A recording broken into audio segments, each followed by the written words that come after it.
Most societies, of course, are divided and have divisions. It's how those divisions are regulated and managed constitutionally. What policymakers can do, what academics can contribute to, is arguments about how we create government systems, how we create parliaments and states in which people who are naturally divided along ethnic, religious or political lines can live together. One of the reasons why the Northern Ireland peace process has been so successful is because the British and Irish governments, having learnt from the mistakes of the past, began to act with a unity of purpose in pursuing the ideal of regulating political violence and managing conflict through power sharing in Northern Ireland. East Germany had the highest number of informants of any country at any period of history.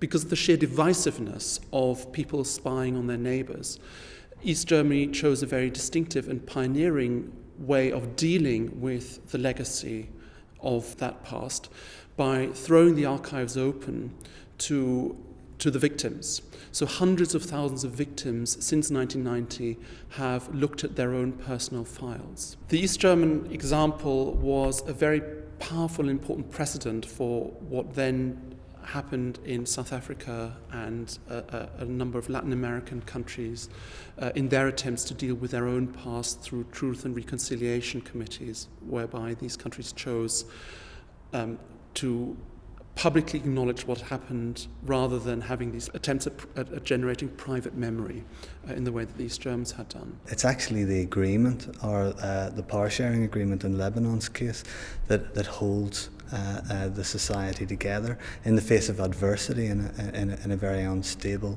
region. Power sharing is not the answer. It is not a rubric for solving ethnic conflicts.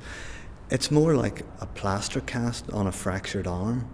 It won't heal a broken bone, but it may hold it in place for long enough for it to regrow. In terms of soothing those actual core divisions, you have to think much longer term. You have to think about education, you have to think about economic changes, but also you have to think in generational terms. Art is really critical as a way of overcoming the legacies of a divided past, because art can give rise to non-verbal ways of communicating the effects of division in society. Literature and film are also critical carriers of voices of oppression.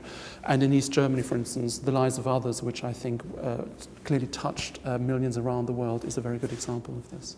If the people in the Middle East are calling for change, which they clearly are, the West needs to be there not to impose liberal democracy, not to impose its own values, but to support and facilitate and help manage a lengthy transition from authoritarianism to the sort of democracy or the sort of pluralism that is specifically suited to each particular country, because they're all different.